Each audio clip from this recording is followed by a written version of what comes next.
दुनिया की सैर भाग 4। वो तेजी से घूमी और उसका वार जबरदस्त था। वो सच में लाखों में एक थी और वो इस सफर का रुख ही बदलने वाली थी। और फिलियस फॉग की किस्मत भी। फिलियस फॉग वो इंसान जिसने 80 दिनों में दुनिया की सैर करने की ठान ली थी और जिसने अपनी संपत्ति और अपना करियर इस प्रयास में लगा दिया था। पर अपनी असली मंजिल पर पहुंचने से पहले बहुत सारी परेशानियां थी जिसे पार करना था। इतनी सारी परेशानियां। ओह, पर मिस्टर फॉग के लिए नहीं, उस इंसान के लिए जो बुरी तरह उनके सफर में रुकावट डालना चाहता है। अब तुम्हारा खेल खत्म फिलियस।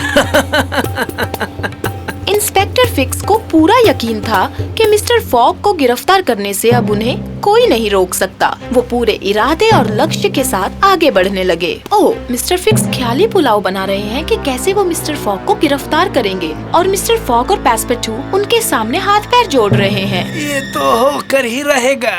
बस एक गलत कदम और उसका सपना चकनाचूर हो गया। फिक्स का पर्दाफाश हो गया था। एक आदमी को साड़ी में लिपटे हुए देखने के लिए भीड़ जमा हो गई। अरे, ये तो एक आदमी है। ये भला साड़ी में क्या कर रहा है? औरतों को बेवकूफ बना रहा होगा और ताकि वो हमसे मेलजोल बढ़ा सके। कितना बेकार इंसान है।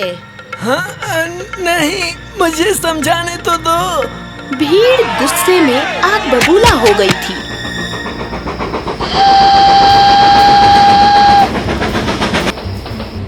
बॉम्बे में जो हमारा समय बीता वो अच्छा नहीं था पैस्पेटू।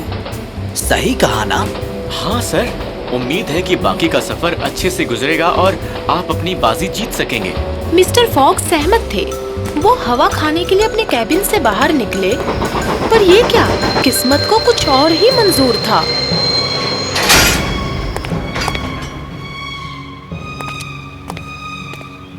ट्रेन को आखिर हुआ क्या कंडक्टर? ये बीच में ही रुक क्यों गई? बीच में हैमलेट ऑफ कोल्बी ही आखिरी स्टेशन है। क्या बकवास है, ये हो ही नहीं सकता। ट्रेन इलाहाबाद तक की है। ये है सर फ्रांसिस क्रोमाटी। वैसे सभी यात्रियों को ये बात पता है, पटरी का काम अभी तक खत्म नहीं हुआ। यहाँ से इलाहाबाद का सफर आपको खुद ही तय करना होगा। ये तो बहुत ही गलत बात है सर। अब हम क्या करेंगे? सर फ्रांसिस और पैस्पेटू घबरा गए, पर मिस्टर फॉग को कोई फर्क नहीं पड़ रहा था। लेकिन सर, आप इतने शांत कैसे हैं? वैसे मेरी तैयारी हमेशा पक्की रहती है। मेरे पास अभी भी अलग से पूरे दिन बचे हैं पैस्पेटू।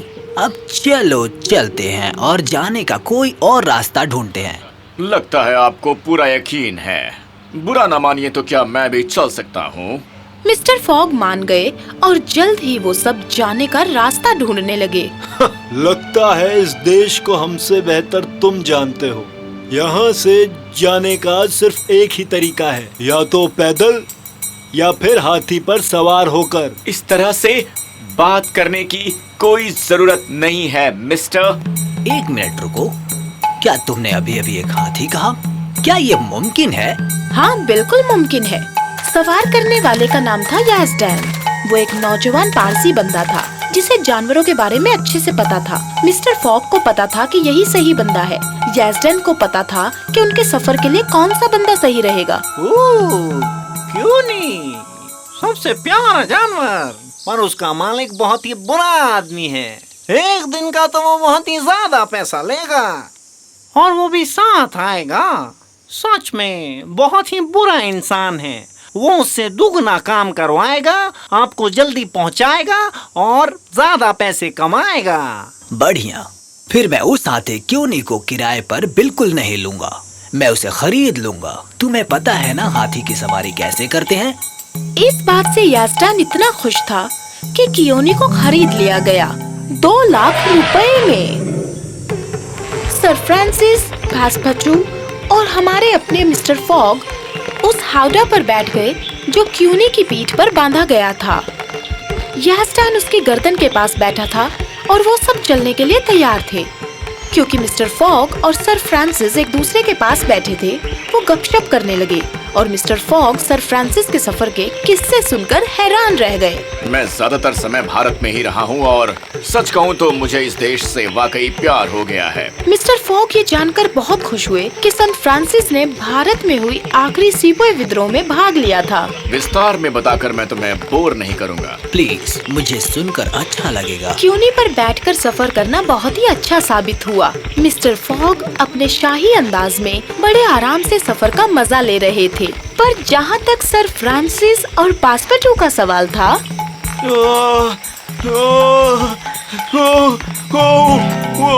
आराम से। लगता है मैं बीमार हो जाऊंगा। घबराने की जरूरत नहीं है सर जी, मेरी प्यारी क्यूनी ज्यादातर सही सलामत ही। ज्यादातर यास्टन को क्यूनी से बहुत ही लगाव था और क्यूनी भी बहुत खुश थी कि वो अपने खड़ूस मालिक के चुंगल से निकलकर प्यारे इंसानों की जिंदगी में आ गई थी। इंसान और जानवर के बीच का ये बंधन देखकर मिस्टर फॉग हैरान रह गए। शायद प्यार की अलग भाषा होती होगी। विंध्य पर्वत से होते हुए इलाहाबाद तक जल्दी पहुंचने के लिए यास्टन ने घने जंगल से जाने का फैसला किया ताकि वो समय बचा सके। बड़ा ही अजीब लग रहा था कि कैसे सर फ्रांसिस और मिस्टर फॉग अपनी जिंदगी के बारे में बातें कर रहे थे ताकि उनका ध्यान उस तकलीफ भरे सफर से हट सके। क्या कहा, 80 दिनों में दुनिया की सैर? ये तो कमाल की बाजी है मिस्टर फॉग। वो तो है, और सच कहूँ तो सर फ्रांसिस, मेरा बहुत कुछ दांव पर है। इस बारे में सिर्फ रिफॉर्म क्लब को ही पता है और मेरे आविष्कार के अलावा मेरे पास और कुछ भी नहीं। मिस्टर फॉग अपने सफर पर कमाल के लोगों से मिल रहे थे। पासपोर्टू, सर फ्रांसिस, यास्टन, क्यूनी, ये सारे लोग जो अलग अलग वर्ग से थे, और इनकी कहानियों को सुनकर पत्थर दिल मिस्टर फॉग के दिल में भी भावनाओं का सैलाब उमड़ने लगा। भाई बंधु, भागीदारी और दोस्ती। पर जल्द ही मिस्टर फॉग की जिंदगी उलट पुलट होने वाली थी। क्या हुआ याज़दान? मुझे जंगल में सरसराहट सुनाई दे रही है। शायद वहाँ भी लोग हों जो रास्ता भटक गए होंगे। नहीं, इस देश में तो बिल्कुल नहीं। यहाँ पर लोग ऐसे ही घने जंगलों में नहीं भटकते। ये या तो जंगली जानवर होंगे या डाकू। डाकू?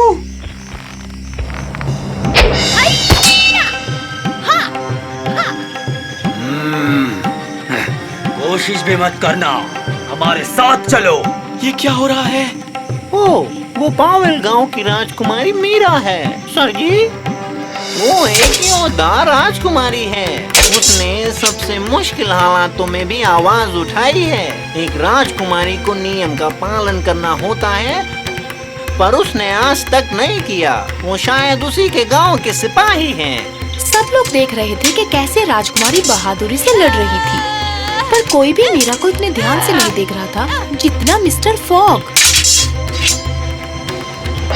हमें माफ करना राजकुमारी, हमें आदेश मिले हैं। नहीं, वो लोग उसे ले कहाँ जा रहे हैं? वापस तहखाने में, जहाँ उसे सभी लोगों से अलग रखा जाएगा। सिपाहियों ने बेहोश राजकुमारी को बग्गी में डाला और तुरंत उसे घने जंगल से लेकर गायब हो गए। उसकी कहानी बड़ी दुखद है मिस्टर फॉग। राजकुमारी मीरा का विवाह शहर के एक मशहूर राजा के साथ हुआ था। वो अपनी शादीशुदा जिंदगी से खुश थी, पर एक दिन राजा युद्ध के लिए निकले और फिर कभी नहीं लौटे। पता है, उन दिनों में अगर लोग पढ़ना लिखना चाहते थे तो उन्हें अनुमति नहीं थी। ये उस समय का नियम था कि राजकुमारी का बर्ताव थोड़ा अलग होना चाहिए। पर राजकुमारी मीरा कोई आम राजकुमारी नहीं थी। उनका मनोबल गिराने की कई कोशिशों के बाद और गांव के लोगों के गुस्से को ध्यान में रखते हुए राजा को अपनी ही बेटी को तहखाने में डालना पड़ा। वो बेचारी औरत। चलो अपने सफर को जारी रखते हैं याज़दान, हम सबको नहीं बचा सकते हैं। रुको, हमें उसे बचाना होगा। मेरे दोस्त, तुम्हारी संपत्ति और प्रेसिडेंसी दांव पर लगी हुई है। इसमें बहुत समय भी लग सकता है। मैं सर फ्रांसिस से सहमत हूँ सर जी। हम समय पर नहीं पहुँच पाएंगे। पावेल गांव यहाँ से बहुत दूर है। वक्त बचाने के लिए हम जंगल से आए, पर वो बर्बाद हो जाएगा। सर, इलाहाबाद से कलकत्ता के लिए जो ट्रेन है वो कल दोपहर को निकलने वाली है। अगर हम यहाँ के मसले में फंस गए सर, तो हमारी ट्रेन छूट जाएगी और हम पीछे रह जाएंगे सर। मिस्टर फॉग ये सब सुन रहे थे, पर सिर्फ एक ही बात सोच रहे थे। उसे तहखाने में ले जाया जाएगा, उसे सभी लोगों से अलग रखेंगे। मीरा। मिस्टर फॉग ने वो नाम बार बार दोहराया, जैसे कि वो नाम उनसे जुड़ा हुआ हो, और फैसला हो गया। हम उसे बचाएंगे किसी भी कीमत पर।